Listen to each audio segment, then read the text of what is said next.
Hello दोस्तों, इस week से हम एक नया फीचर ऐड करने जा रहे हैं हमारे यूट्यूब चैनल पे और वो है क्लिनिकल केस बेस्ड एमसीक्यूज या प्रॉब्लम सॉल्विंग टाइप एमसीक्यूज।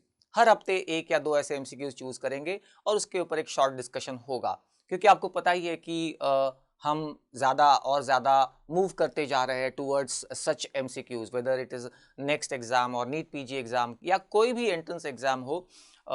तो उसके लिए ऐसे एमसीक्यूज अब पूछे जा रहे हैं एंड देयरफॉर ऐसे एमसीक्यूज को सॉल्व करने की हमारी एबिलिटी अब हमें इम्प्रूव करनी होगी, राइट। तो इस हफ्ते मैंने वैसे ही एक सोशल मीडिया पे एमसीक्यू डाला था, तो इसका डिस्कशन करते हैं और फाइंड आउट करते हैं कि ऐसे एमसीक्यूज कैसे सॉल्व करते हैं।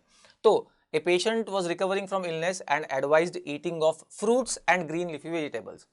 तो आपको पता ही है रिकवरिंग पेशेंट में जनरली फ्रूट्स उनको दिए जाते हैं और absorption of the fruit sugar will require which of the following transporters in his digestive tract. तो ये क्वेश्चन पूछ रहा है कि क्या आपको पता है फ्रूट शुगर का एब्सॉर्प्शन किस तरीके से होता है, मतलब कौन से ट्रांसपोर्ट प्रोटीन्स रिक्वायर्ड है। एक सलाह मैं देना चाहूंगा, कभी भी जब एमसीक्यू सॉल्व कर रहे हो तो सबसे पहला पॉइंट याद रखना कि जैसे ही आप क्वेश्चन पढ़ते हो तुरंत ऑप्शंस की तरफ कभी भी मत देखना।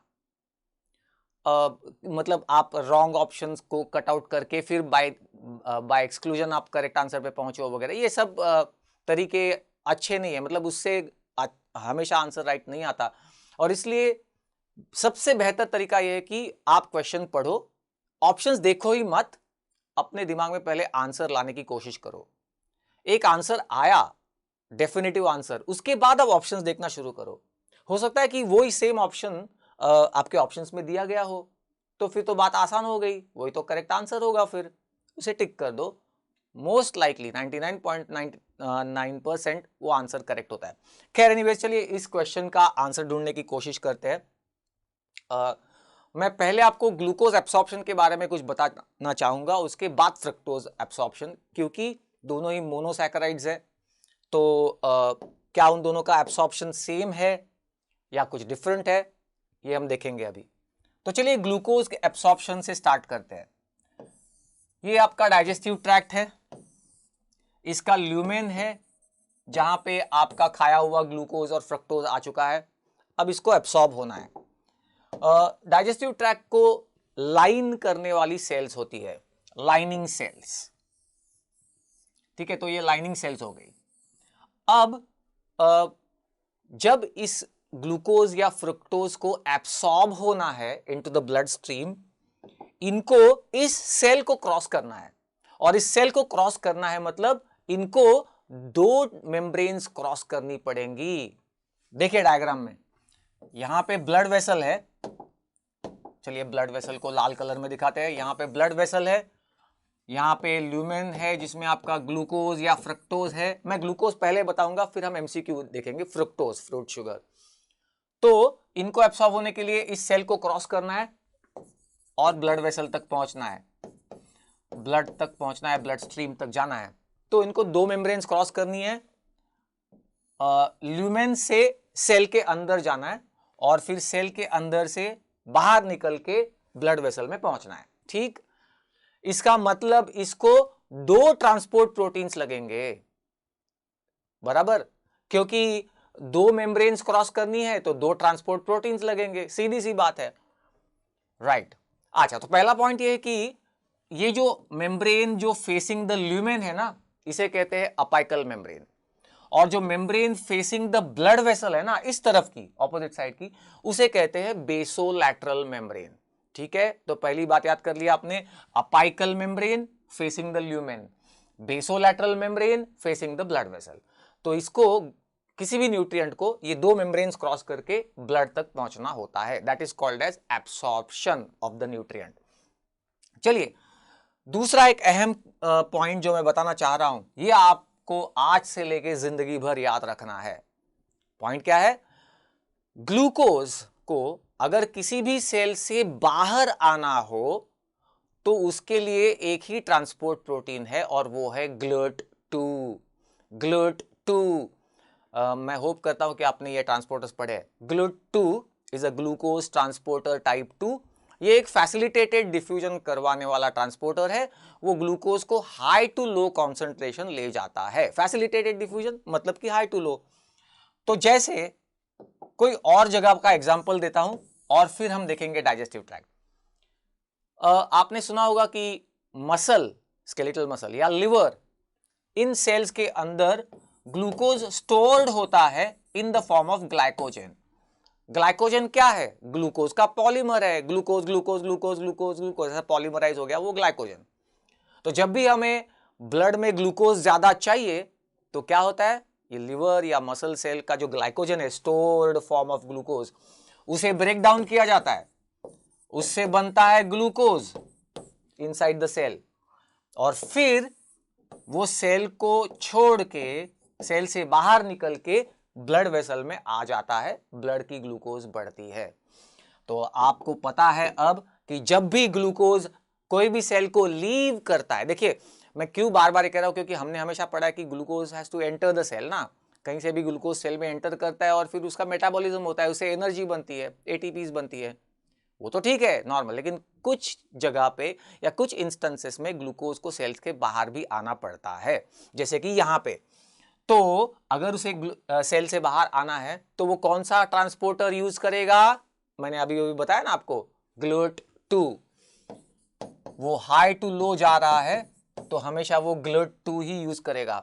वो सेल के बाहर, आई मीन टू से हाई टू लो तो ठीक है, वो तो है, लेकिन मेरा कहने का मतलब था अगर उसको कभी भी सेल से बाहर आना है, so glucose leaves the cell, comes out of the cell by using this transporter called as GLUT2.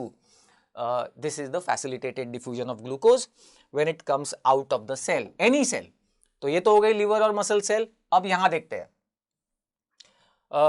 देखिए ल्यूमेन से ग्लूकोज जो है वो सेल के अंदर जा रहा है, लाइनिंग सेल के अंदर जा रहा है, और फिर दूसरे साइड से सेल से बाहर निकल जा रहा है। तो अभी अभी हमने क्या कहा, कभी भी ग्लूकोज को अगर सेल से बाहर जाना है तो वो कौन सा ट्रांसपोर्टर यूज करता है? Come on say it, GLUT2। तो glucose will leave the cell and enter the blood vessel by using GLUT2। लेकिन ग्लूकोज को जब ल्यूमेन से सेल के अंदर जाना होता है, ल्यूमेन से सेल के अंदर जाना होता है, उस वक्त glucose low to high concentration जा रहा है। ल्यूमेन से सेल में एंटर करते वक्त glucose is going from low to high concentration, और आपको पता है लो टू हाई कॉन्सेंट्रेशन जब ट्रांसपोर्ट होता है तो वो एक्टिव ट्रांसपोर्ट होता है। तो यहां पे अपाइकल मेम्ब्रेन में जो ट्रांसपोर्टर है वो है सेकेंडरी एक्टिव ट्रांसपोर्टर। क्यों? क्योंकि लो टू हाई जाना है ग्लूकोज को, ओके। और वो सेकेंडरी एक्टिव ट्रांसपोर्टर का नाम है SGLT1।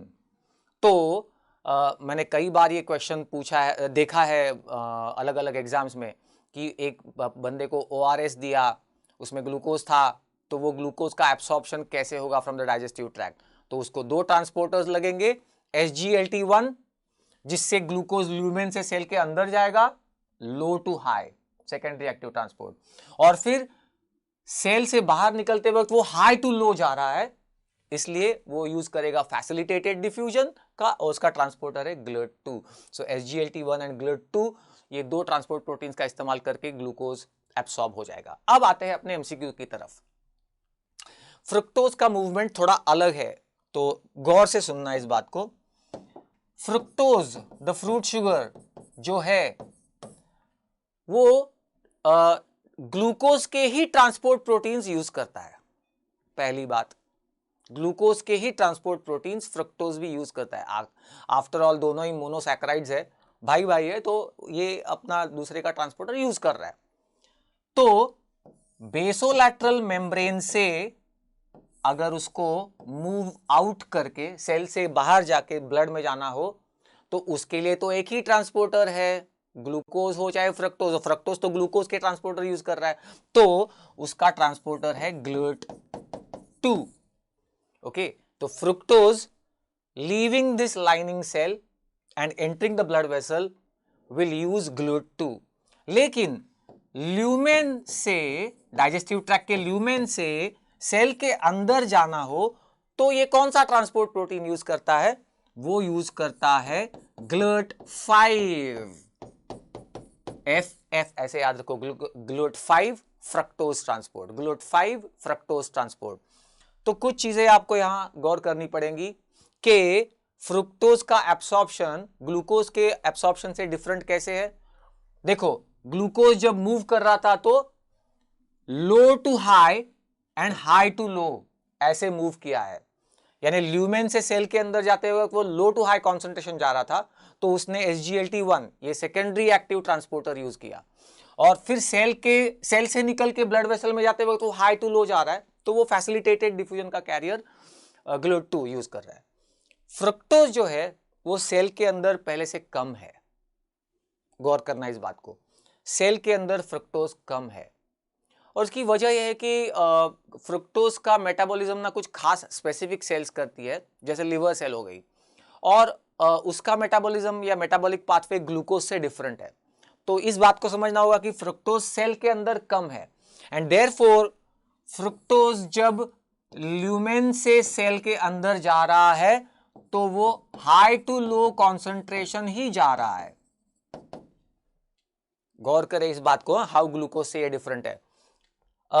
आपने फ्रुक्टोज खाया, मतलब फ्रूट्स खाए और डाइजेस्टिव ट्रैक्ट में फ्रुक्टोज है, या आपने सुक्रोज खाया और उसका डाइजेशन होकर फ्रुक्टोज और ग्लूकोज बना है, तो अब ये कैसे एब्सॉर्ब होंगे, फ्रुक्टोज कैसे एब्सॉर्ब होगा?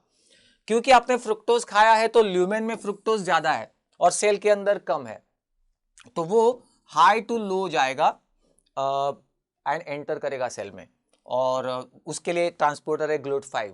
और फिर दूसरे साइड में वो सेल से निकल के ब्लड वेसल में जा रहा है तो वो यूज करेगा GLUT2। और इसलिए फ्रक्टोज का एब्सॉर्प्शन के जो हो रहा है तो उसके लिए दो ट्रांसपोर्टर्स है, GLUT5 एंड GLUT2। ये हमारे एमसीक्यू का आंसर था। और आगे एक्सप्लेनेशन थोड़ा सा ये है कि दोनों तरफ, दोनों मेम्ब्रेन्स में फैसिलिटेटेड डिफ्यूजन की ही सुविधा है, वही जरूरी है फ्रक्टोज के लिए, वैसे ही ट्रांसपोर्ट हो रहा है। जबकि ग्लूकोज में थोड़ा डिफरेंट है क्योंकि उसका मेटाबॉलिज्म डिफरेंट है, तो लो टू हाई और हाई टू लो इस तरीके से ग्लूकोज का एब्सॉर्प्शन होता है। तो ये एमसीक्यू का आंसर रहा। हर हफ्ते हम एक दो एमसीक्यूज ऐसे डिस्कस करेंगे, शॉर्ट 8 से 10 मिनट से ज़्यादा तो नहीं होगा, 5 मिनट में ख़त्म करने की कोशिश करूंगा। एक छोटी कॉन्सेप्ट बट एक पावर पैक्ड पंच जिसको कहते हैं ना, उस तरीके से डिलीवर करने की कोशिश करेंगे।